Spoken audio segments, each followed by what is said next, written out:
como vai? Eu estou muito feliz e contente de você estar aqui comigo e estarmos avançando no nosso treinamento de análise de gerenciamento de risco para SPDA. Hoje, nós vamos falar sobre perigos associados à descarga atmosférica.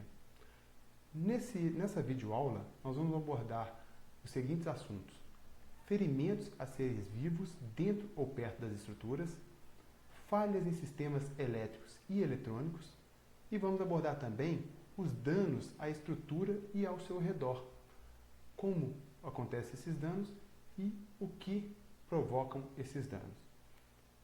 Com o avanço da tecnologia e as comodidades que essa nos traz, ficamos cada dia mais dependentes de equipamentos elétricos e eletrônicos, tanto na vida profissional quanto na vida pessoal.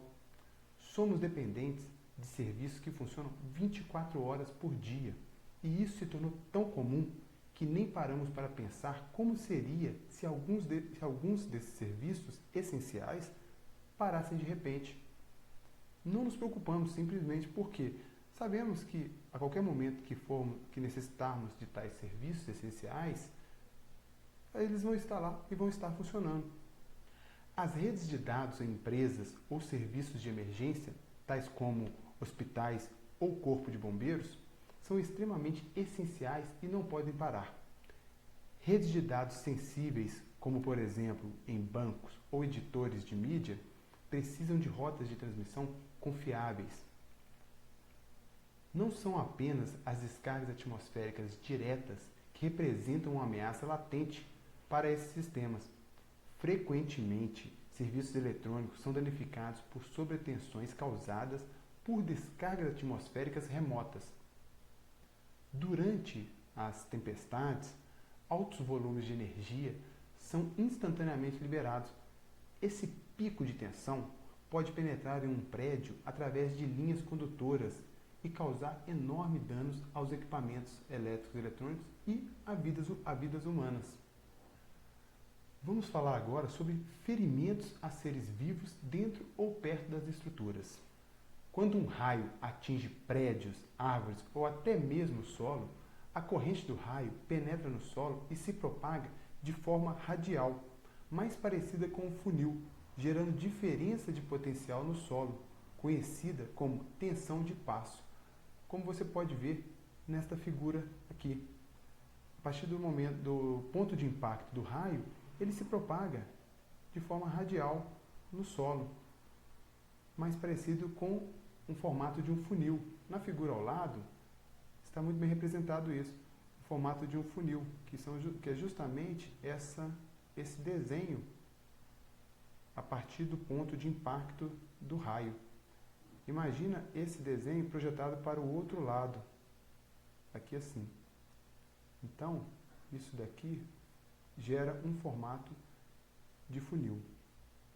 Quanto maior a distância do ponto de impacto, onde a corrente entra no solo, menor será o potencial elétrico no solo, representado aqui por esses dois bonequinhos aqui.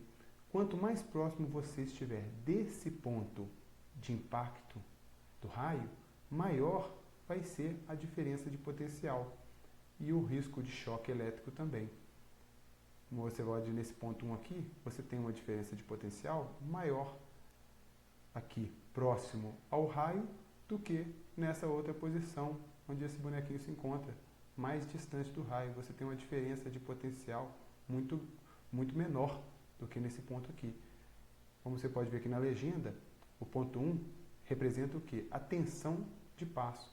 É justamente aqui, mais distante do raio, e nesse ponto aqui, mais próximo do raio. A diferença de potencial no solo produz uma tensão de passo que coloca pessoas e animais em risco de choque através dessa tensão de passo. No ponto 2, aqui, a tensão de passo diminui, com o aumento da distância do ponto de impacto, como eu disse anteriormente. Nesse ponto, a tensão de passo é maior do que nessa. O risco de choque e o nível desse choque também vai ser maior aqui, nessa posição, do que aqui. E o 3 aqui, nessa figura, representa justamente a área do gradiente de diferença de potencial, que que é essa distribuição radial, que gera esse formato de funil no solo.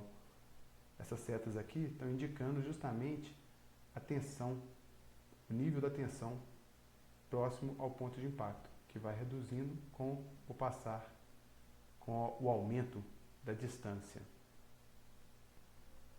Em edifícios equipados com proteção contra descargas atmosféricas, a corrente proveniente do raio provoca uma diferença de potencial entre o ponto de impacto e o solo. É importante que todos os componentes metálicos do edifício estejam conectados ao sistema de proteção para equipotencialização do potencial e assim descartar o risco também de tensão de toque. A tensão de toque é outro risco adicional e se uma pessoa tocar no sistema de proteção contra descarga atmosférica, ela se coloca em risco de acidente devido à grande diferença de potencial, podendo gerar um fluxo de corrente passando pela pessoa até o solo. Nós vimos que no solo próximo ao prédio, as tensões de passo são um risco adicional. E o outro risco adicional é se uma pessoa tocar no sistema de proteção contra descarga atmosférica. Ela se coloca em risco de acidente devido à grande diferença de potencial, podendo gerar um fluxo de corrente passando pela pessoa até o solo.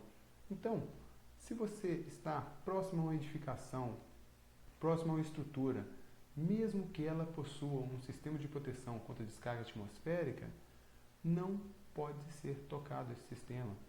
Você corre risco de levar choque ao encostar nesse sistema lá, havendo uma descarga atmosférica, gera uma diferença de potencial e essa corrente pode passar através do seu corpo.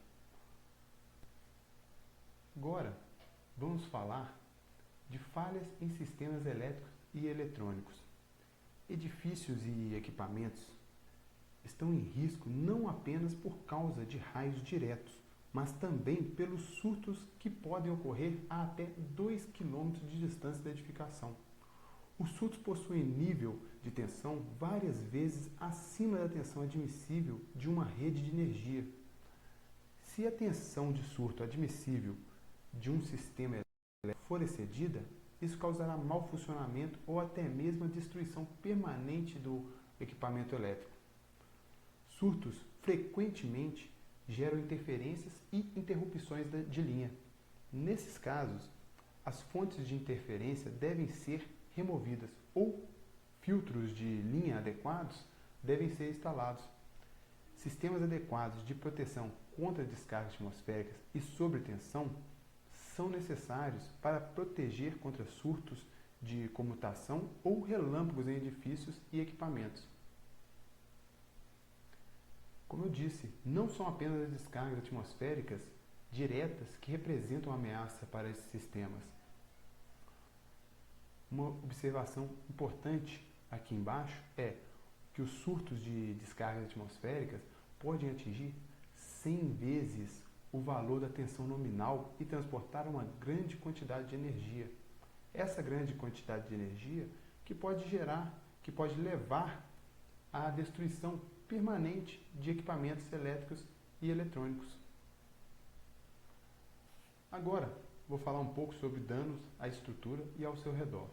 Para fins de análise de risco, de acordo com a NBR 5419, aos raios são atribuídas uma das 4 possíveis fontes de danos. A primeira delas é a S1, descargas atmosféricas na estrutura. Imagina se um raio atingir o sistema externo de proteção contra raios ou estrutura de teto aterrado capazes de transportar a corrente de raio, por exemplo, antenas. A energia do raio pode ser descarregada com segurança para o solo. Mas um sistema de proteção contra descargas atmosféricas não é suficiente. Devido à sua impedância, todo o sistema de aterramento do prédio é elevado a um alto potencial. Este aumento do potencial faz com que a corrente do raio se divida sobre o sistema de aterramento do prédio e também sobre os sistemas de fornecimento de energia e cabos de dados para os sistemas de aterramento adjacentes, edifícios adjacentes, transformador de baixa tensão, por exemplo. Uma descarga atmosférica direta representa um risco de perda de seres humanos, serviços públicos, patrimônios culturais e bens econômicos. O sistema de proteção contra raios protege o edifício e as pessoas de impulsos diretos de raios e riscos de incêndio. A segunda fonte de dano é a S2, descargas atmosféricas próximas à estrutura. As descargas atmosféricas próximas à estrutura criam campos magnéticos que, por sua vez, induzem picos de tensão nos sistemas de linha. Acoplamentos indutivos ou galvânicos podem causar danos a uma distância de até 2 km ao redor do ponto de impacto do raio. Tensões de surto interferem ou destroem sistemas elétricos e eletrônicos. Os dispositivos de proteção contra raios e sobretensões protegem contra arcos elétricos e o risco de incêndio.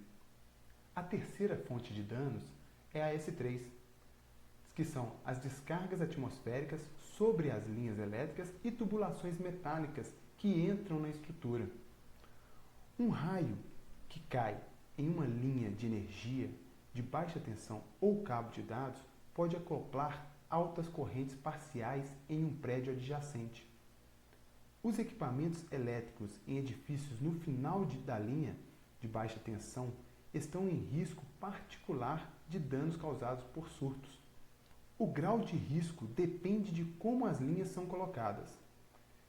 Distinções são feitas entre fios expostos e subterrâneos, e de acordo com a maneira pela qual a blindagem está conectada à ligação equipotencial.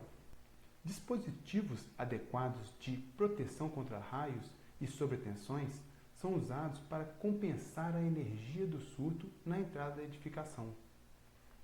A quarta fonte de dano é a S4, descargas atmosféricas próximas às linhas elétricas e tubulações metálicas que entram na estrutura. A proximidade do raio provoca surtos de tensão em cabos de energia. Os surtos de tensão podem causar a comutação indevida em equipamentos, gerando a interrupção de energia elétrica, redes de dados ou telefonia. Particularmente quando as plantas de produção, os sistemas de iluminação ou os transformadores são desligados, os equipamentos elétricos localizados nas proximidades podem ser danificados. Essas são as 4 fontes de danos consideradas pela NBR 5419 de versão 2015. Agora, eu quero relembrar alguns pontos importantes que foram ditos nessa videoaula. Esses são os pontos que eu considero mais importantes de toda essa aula. Vamos para eles. Se um raio atingir o sistema externo de proteção contra raios ou estrutura de telhado aterrado capazes de transportar corrente, a energia pode ser descarregada com segurança para o potencial terra. Se você tem um sistema de SPDA corretamente instalado e bem dimensionado, toda essa energia do raio incidente sobre essa estrutura vai direto para o potencial terra, evitando danos maiores à edificação. Um relâmpago cria campos magnéticos elevados próximo ao local de queda do raio, que por sua vez induz picos de alta tensão nos sistemas de linha. Um raio direto em uma estrutura de baixa tensão ou cabo de dados pode acoplar poderosas correntes parciais de raios em uma edificação adjacente. Os surtos de comutação e as sobretensões induzidas nas linhas são responsáveis pela maioria dos casos de dano. Esses 4 itens são de extrema importância para entender sobre os riscos causados pelas descargas atmosféricas. Então, tá aí a dica e chegamos ao fim de mais uma aula. Um forte abraço, te vejo na próxima aula.